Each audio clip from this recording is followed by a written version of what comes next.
Ha guys, let's get more news about Warriors, but first don't forget to subscribe and leave your like. Player grades: Warriors vs Blazers. Buddy He and Andrew Wiggins shine at long last. The 2024-25 NBA season has arrived and the Golden State Warriors have welcomed the season back in style, crushing the Portland Trail Blazers 139-104 on Wednesday night in a game that, save for the first quarter, was never competitive, which means it's time to bring back the segment that perhaps honors the Golden State of Mind community more than all others combined: player grades. For most games you can check back here to find grades for every player on the Warriors, but here's the mandatory caveat that I'll repeat every time: grades are based on my expectation for each player individually. A BG grade represents the average performance for that player. In other words, if Steph Curry gets a B and Santos gets an U, it doesn't mean that Santos played better, it just means that he played better relative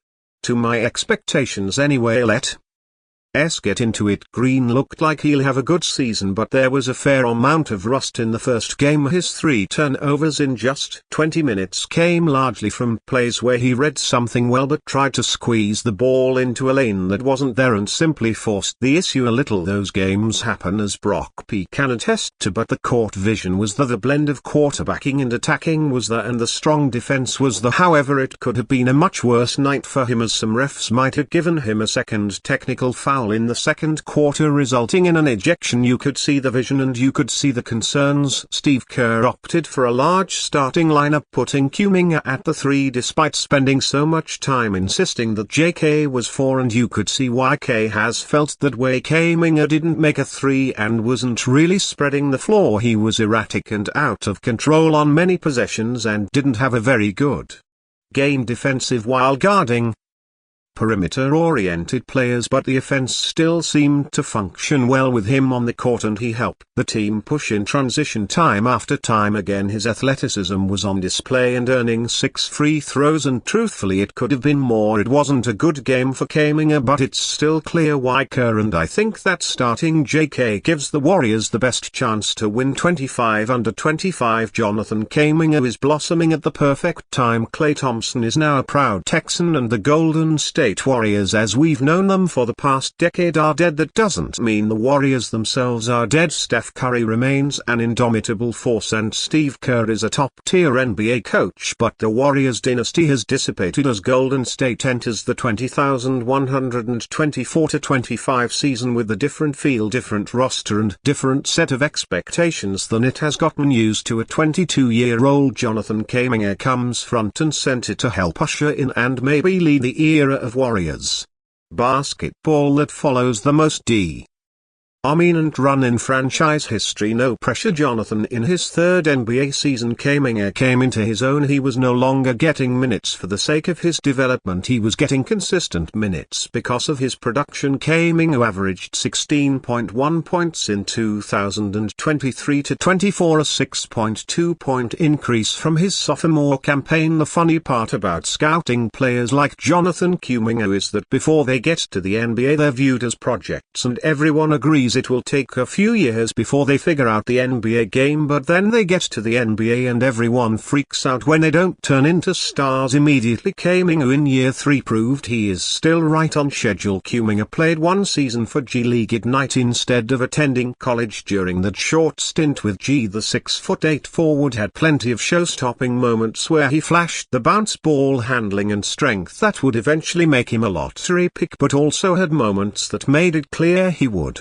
enter the NBA with a mostly undeveloped offensive game. The onus didn't scare away Golden State, which possessed the 7th overall pick in that draft thanks to the Andrew Wiggins trade with Minnesota, and the Warriors selected Kuminga ready to buckle down for a few developmental years. That patience paid off. Golden State deserves props for how it brought along Kuminga. It sprinkled him in the lineup in his first 2 seasons, letting him play alongside elite NBA talent and hoping he'd start to understand the game better thanks to the experience exposure. That plan appears to have worked to perfection, as Kinga looked confident in year 3 with an expanded role. Kuminga knows what he's good at, and that's being aggressive toward the hoop. Nearly 70% of his shots came within 10 feet of the basket, and he shot 74.9% at the hoop, where he often got with a surprising burst off the dribble. For someone who is 6'8", he's a weapon in the open floor, using long strides and body control to force his way inside, where he's flexible and agile enough to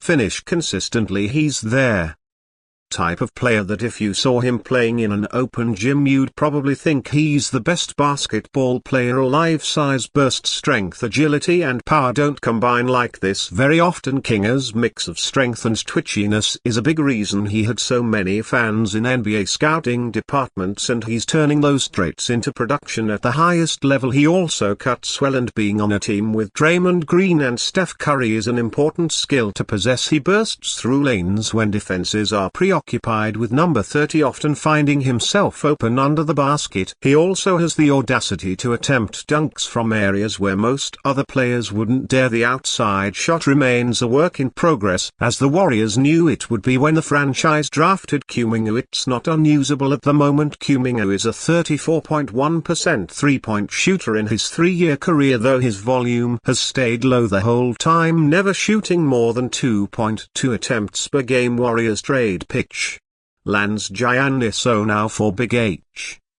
All the chatter of Giannis on Mo potentially asking out of the Milwaukee Bucks grew louder entering the 2020-42 season, especially in light of Chris Middleton's injuries and Damian Lillard's fading superstardom. On the October 22 episode of ESPN's First Take, insiders Brian Windor and Shams Charania noted that Antetokounmpo's future in Milwaukee was the biggest storyline and the talking point among executives in the NBA. In light of the reports, fadeaway world has proposed a trade that would send O now to the Warriors in exchange for a large haul including Golden State's prized young assets Jonathan Kuminga and Brandon May. Warriors would get Antetokounmpo, Bucks would get Kuminga, Podziemski, Andrew Wiggins, Tracy Jackson Davis, 2027 first-round pick, 2029 first-round pick. According to Chirania, teams around the league are very closely monitoring how Antetokounmpo's situation unfolds in Milwaukee. Windor said he had heard similar murmurs when Shams and I are talking to people in the league. This is what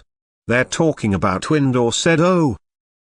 First Take on October 22. They're talking about what's going to happen with Giannis, what's going to happen with the Bucks. How are the Bucks going to be this year? Are they going to be good enough where Giannis is going to stay committed on? Mo brought about the chatter himself when he teased that he could get moved if the 2024-25 campaign doesn't go to plan. In an interview with The Athletic, Sam Amacontano jokingly said, "What if this year doesn't go well? Yeah, if we don't win a championship, I might get traded. Yeah, this is the job we live, this is the world we're living in. It's everybody and you fan. What do you think of the situation of Giannis Antetokounmpo? Leave your opinion in the comments."